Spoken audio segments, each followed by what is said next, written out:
How's everybody doing? We're here with the one and only Urthboy and Ozi Batla from the Australian hip hop crew, The Herd. We just watched these guys have a set, and that was well wicked, let me tell you. And so basically, how long have you guys been together for? We all met around '98 and formed the record label Elephant Tracks. Put out a couple of releases, a few releases, 6, I think, 5 or 6. And then in 2001, we were going to do another compilation and decided there were too many compilations out there, and just went for more of a concept. And you know, everyone's still submitting different work, but trying to bring it together as a whole. And then that evolved into the live show. And how does everything? How do you put your tracks together? Do you all sit in a room, or does everybody bring their own elements to it, or how does that really work? How does it work for you? It's always different. Sometimes there's it's a track that someone's produced that they'll bring to the table, and Dale, a bass player, will add some bass, or we'll write lyrics to it. Some of the tracks have had, you know, up to eight people involved in producing them. So it's all different. It's often a matter of time as well, you know, making the time to get everyone together, and you know, 'cause I think it comes. They're probably the better songs. Yeah, there's a massive crew out there. You had eight of you out there today. Yeah. There was a whole heap of you out there. What's the funny thing that's ever happened to you on concert with either you guys, or just someone being crazy on your asses and going nuts? What's the funniest thing that's ever happened at a concert? Tim? That's putting you on the spot there, isn't it? I guess maybe just pointing to what injuries we've sustained. We haven't really had any speaker boxes fall on the crowds yet. Oh, that's always... We haven't had anyone die in the audience yet. Yeah. Unlike Limp Bizkit, yeah. It's not that funny, I suppose, but it's interesting. But I don't know. Stonefest was pretty wild. What happened there? It's just like the most mega piss up on the planet, it seems like, for 2 days. It's Canberra Uni. And just dudes going absolutely bonkers and jumping up on the speaker stacks and dancing, and those crazy Canberrans. Barricades.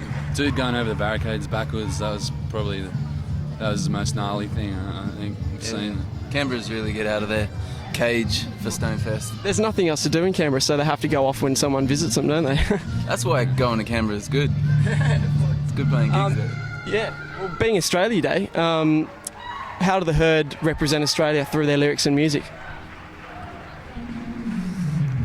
Just speaking from the angles that we maybe know a little bit about, rather than trying to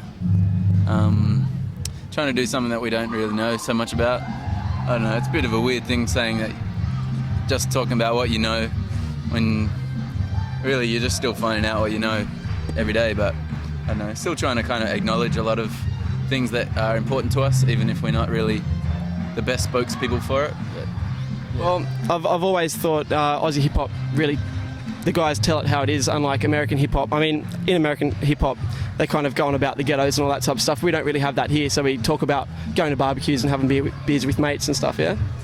So, who's your biggest influence, and the guys, the crews that you just put on pedestals? Who are they? Try not to put anyone on a pedestal, because sometimes, often you'll get disappointed. You know, past year,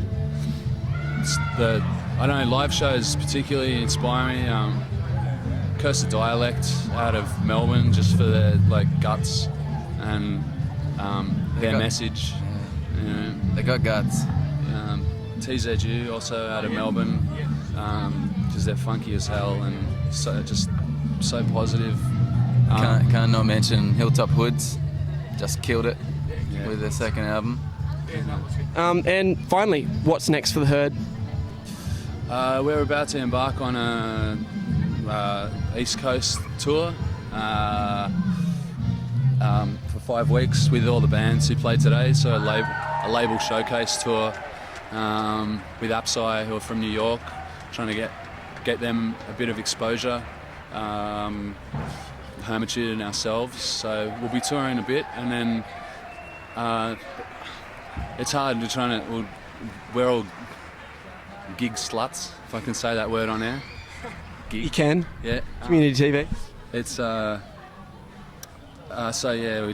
At some stage, hopefully, someone will go, nah, we can't do any gigs for a bit, and we'll record some music. Yeah, it's so good getting out on the road because you get back home, and you live in a normal. You live too close to reality almost, and there's too much distortion going on. When you get out on the road and you're just performing in different places, usually people are coming up to shows because they want to see you or they want to see the band that you're playing with, and so you're getting much more of a direct connection with people who are into the music, and so you're getting a much more kind of good understanding of what is actually out there and what sort of effect it has. So getting out on the road is just pretty special. Hankering to get back there. Yeah. Oh, well, we'll hope to hear heaps more from these guys, and we'll see you around like a record. All right, thanks. Sweet. Thanks a lot. Too easy, man.